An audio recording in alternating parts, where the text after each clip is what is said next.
Hello, welcome to Ticket to Qatar. I'm Tracey Holmes. With just 2 weeks to the start of the FIFA World Cup and the smallest country by far to have ever taken on the challenge, we will take you beyond the headlines that have dominated what has been a 12-year build-up since Qatar won the bid to host. There were allegations of corruption surrounding the bid, cleared by a 2-year FIFA investigation. Questions over human rights have continued, while there have been substantial changes in the country for migrant workers. And the original dates were changed to alleviate some of the concerns over playing in the desert heat. Now the time has arrived. 32 nations will challenge for football's most prestigious prize, and hundreds of thousands of fans will converge in Doha. We'll talk to Socceroos coach Graham Arnold, but first, Eleni Soltis looks at how we got here. The 2022 FIFA World Cup is Qatar. Changes afoot. Qatar, which is not even a fifth of the size of Tasmania, is about to become the first Middle Eastern nation to host a World Cup. But some things don't change. FIFA, for critics, is synonymous for corruption and bribery.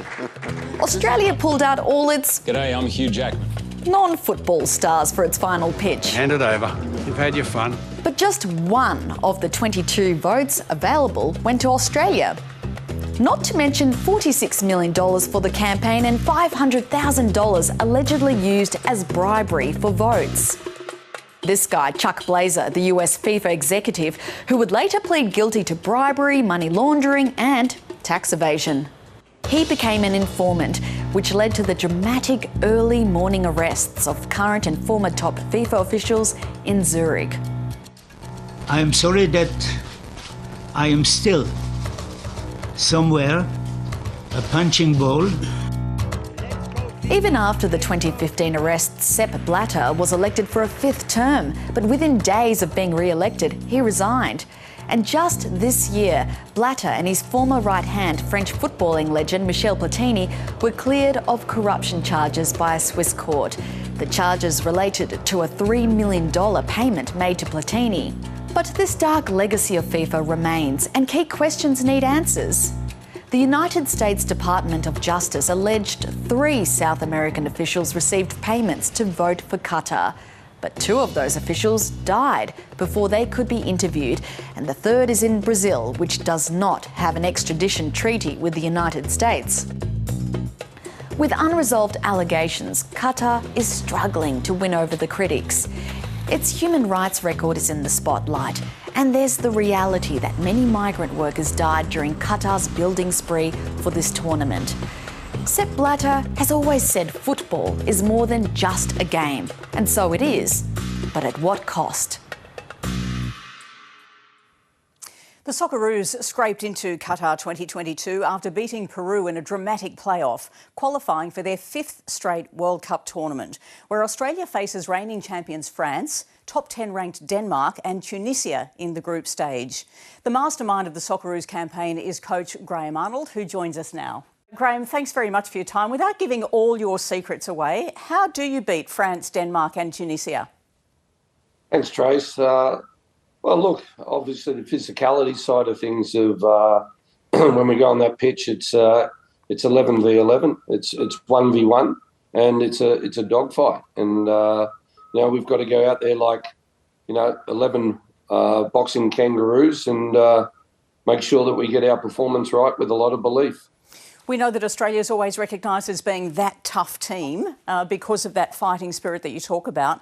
But I want to draw another analogy. You know, they say that in politics, it's very different being in opposition to when you're actually in government. And I guess that's a similar scenario for you. You know what it's like to fight to qualify for a World Cup, but now you're there. How different is that?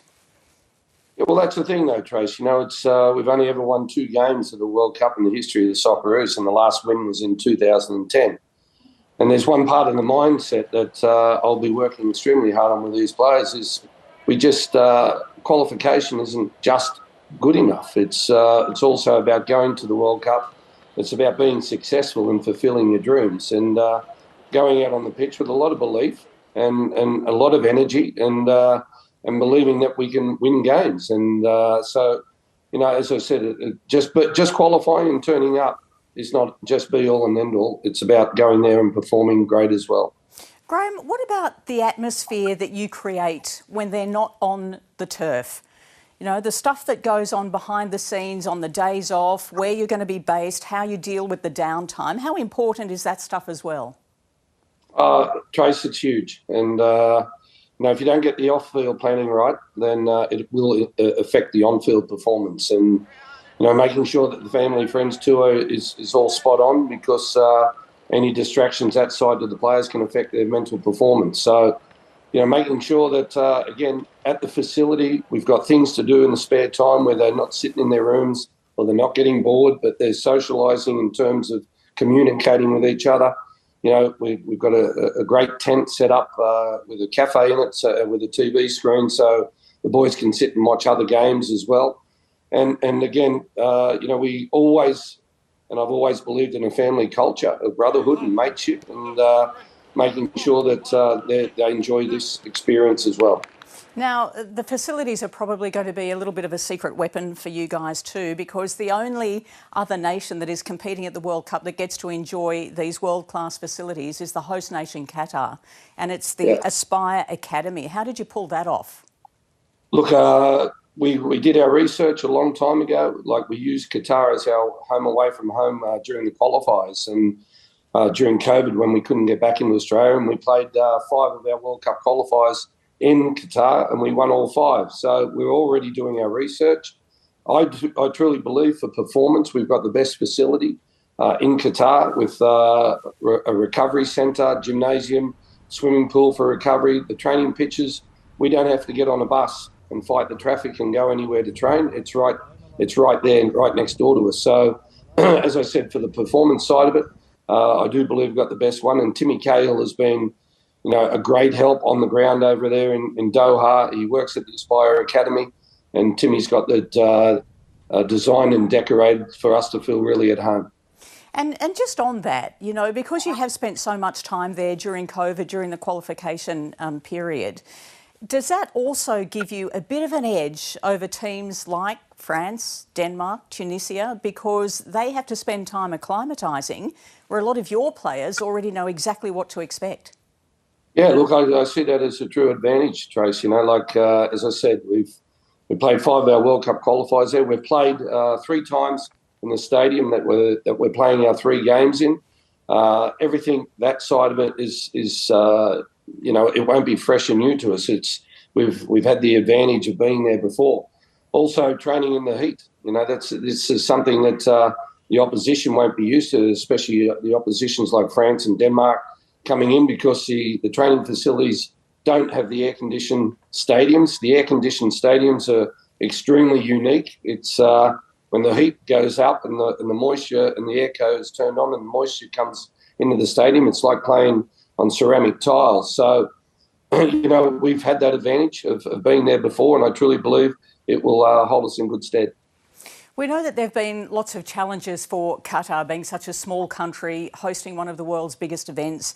We saw the Socceroos put out a video recently addressing the changes that have been made, positive changes, but still encouraging that there's a long way still to go. Back in your day, when you played for the Socceroos, this sort of thing probably would not have happened. You were very much team game men, focused on the game, and that's all. So how do you adapt your own coaching style to fit in with this new era where you're not just coaching athletes, are you? You're coaching people who are more well-rounded and consider who they are as human beings before being simply athletes. Exactly. And I think that's one of the hardest things to adapt to in modern coaching. And if you don't change and adapt with those type of things, then your coaching career won't be around for a long, long time. And I think getting to know the person, getting to know, how those people feel about everything is so important. And, the boys have, built a great relationship and culture over the last 4.5 years. And we're truly excited to get to the World Cup and focus on our football. And it's your job also to take some of the pressure off their shoulders, pressure from back home, expectations. But how do you deal with that yourself? Because you're a first-time coach at the World Cup. You've been there as an assistant, but are you feeling that pressure too? No, not at all. It's I've always had a method that in coaching and, of honesty is you've got to be honest to the players and to everybody, because the day you lie once is the day that you get caught out, and it kills the dressing room environment. But the other thing is I take all that on my own shoulders. If I can keep any of the negative side of things away from the players, they're the ones that are playing, they're the ones that are performing. But, I'm big enough, old enough, ugly enough to take all that. And as I said, protecting the players is the most important thing. So what will success look like for you? Success for me is going there and winning games, Trace. It's not about just turning up. It's about performing well, getting the maximum out of this playing group, but also getting the maximum out of each individual and doing the nation proud, putting a smile on all those Australian faces back here that are watching the games. And it's going to be unique. It's going to be a great time for Australian sport, because I truly believe that every 4 years there's two teams that really connect the country, and that's the Socceroos and the Matildas, and making sure that the fans are happy. And you're getting just a little bit excited, Graham? When you're saying this to me, I'm starting to get goosebumps on my legs and that now, because, look, I think if someone had told me, 20, 30 years ago that I'd be coaching at a World Cup, I wouldn't have believed them. And, from where my upbringing was, and, I was brought up in a rugby league world, and to be able to go to the World Cup. And I'm just so excited. Everyone talks about, here in Australia anyway, every time there's a draw, it's a group of death. But how can you say that when you're playing against such world superstars in Benzema and Mbappe, France, Denmark, and going to a World Cup where you've got the 32 best nations in the world on a world stage? So it's nothing but, for me, it's a group of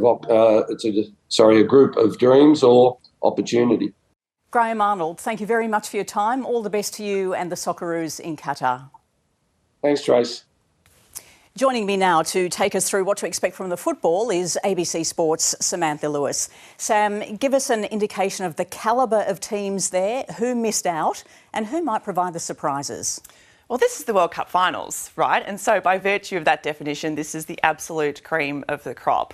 This is going to be the last World Cup that has 32 nations competing. The next edition in 2026 is going to have 48. So this compact World Cup really does see the best of the best pinned against each other. But it's going to be a really interesting World Cup for a number of different reasons. There are a couple of really big nations who have missed out, including Italy, who won the European Championships back in 2020, Chile, who are two-time Copa America champions, and a whole host of other nations, including none from Oceania. It's the first time in quite a long time that none of the nations from the OFC have qualified for the World Cup. So it's going to be a really fascinating tournament in that sense. Also because of the nations who actually have qualified. There are some, for example, Wales, who have qualified for the first time in 64 years, and Canada, who've come after, I think, 3 decades of missing the World Cup finals as well. Give us one name that might surprise us. In terms of nations or players? Nations. I think Senegal. Are a really interesting surprise packet at the moment. They won the Cup of Nations in Africa recently. They've got a number of really talented players, including Sadio Mane, Eduardo Mendy, lots of really good players of really good clubs. It's probably their best ever team that Senegal has put together. So I reckon they could be one to watch. All right, so if we're looking at Australia, what do you think is the reality taking on France, Denmark and Tunisia? It's going to be really tough, not going to lie. It's shades of the 2018 World Cup in Russia as well, where we played France and Denmark, and there's only one nation in Tunisia who we swap out for Peru this time round. But France, as the first game, they're reigning champions. They won the edition in 2018. They're one of the best nations in the world. They have some of the best players in the world. They're going to be a really difficult first opponent. But when it comes to the next two nations, particularly Tunisia, I actually think the Socceroos have got a bit of a shot. We don't really know a huge amount about Tunisia. We haven't played them very much in the past. We know that they're very defensive, but they're not very good going forward. So that could be a chance to snatch a couple of points. All right, Sam, looking forward to heading to Qatar with you. Thanks for joining us today. I'm Tracey Holmes. Thanks for your company too. I'll see you next time on Ticket to Qatar.